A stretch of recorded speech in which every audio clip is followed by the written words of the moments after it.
Financial year 23-24 assessment year 24-25 से tax audit limit के अंदर चेंजेस किए गए हैं। Section 44 AD and section 44 ADA की जो लिमिट है उसे रिवाइज किया गया है। तो चलिए क्या लिमिट है वो हम देख लेते हैं। 44 AD जो कि स्मॉल बिजनेसेस हैं, ठीक है, जो प्रिजम्पटिव स्कीम ऑप्ट करते हैं उनके लिए पहले जो लिमिट थी वो थी 2 करोड़। यानी कि अगर आप स्मॉल बिजनेस है, आपका प्रिजम्पटिव टैक्सेशन आपने ऑप्ट किया हुआ है, जो भी आप 6% और 8% आप अपनी डीम्ड इनकम दिखा रहे हैं, अगर कैश ट्रांजेक्शन्स है तो 8% और जो आपके बैंकिंग चैनल से है तो 6% जो आप दिखाते हैं, तो उस केस में आपको 2 करोड़ तक के लिए ऑडिट कराने की, टैक्स ऑडिट की आवश्यकता नहीं होती। तो ये जो लिमिट है इसे अब रिवाइज़ किया गया है और आपकी जो रिवाइज लिमिट है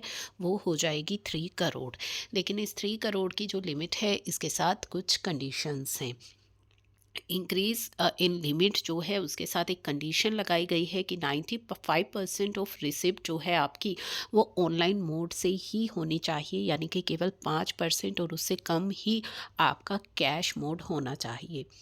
तो तभी आपके लिए ये 3 करोड़ की लिमिट एप्लीकेबल रहेगी। 44 AD for professional like doctors, lawyers, यानी कि प्रोफेशनल इनकम जो है जिसकी पहले लिमिट थी 50 लाख, ठीक है, अब उसको चेंज करके कर दिया गया है 75 लाख।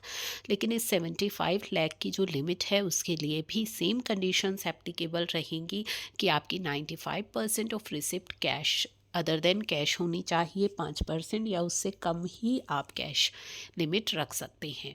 तो उसी केसेस में ये जो नई लिमिट है आप पर एप्लीकेबल होगी। तो ये चेंज आपका एप्लीकेबल हो रहा है फाइनेंशियल ईयर 23-24 से। तो ये जो है न्यू चेंज हमने आपके साथ डिस्कस किया है इस वीडियो में।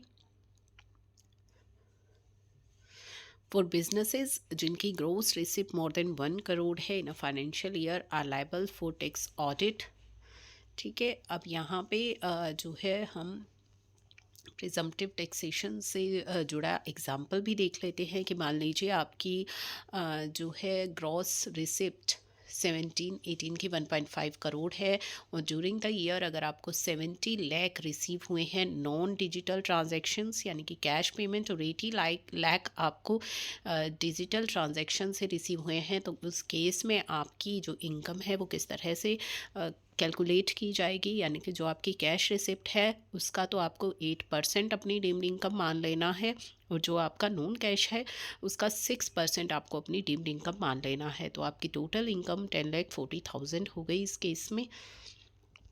तो ये चीज़ें जो है आपको ध्यान रखनी है कि किस तरीके से आपकी जो इनकम है वो कैलकुलेट की जाएगी। तो ये न्यू लिमिट जो है वो आप पर एप्लीकेबल हो रही है फाइनेंशियल ईयर 23-24 यानी कि असेसमेंट ईयर 24-25 से।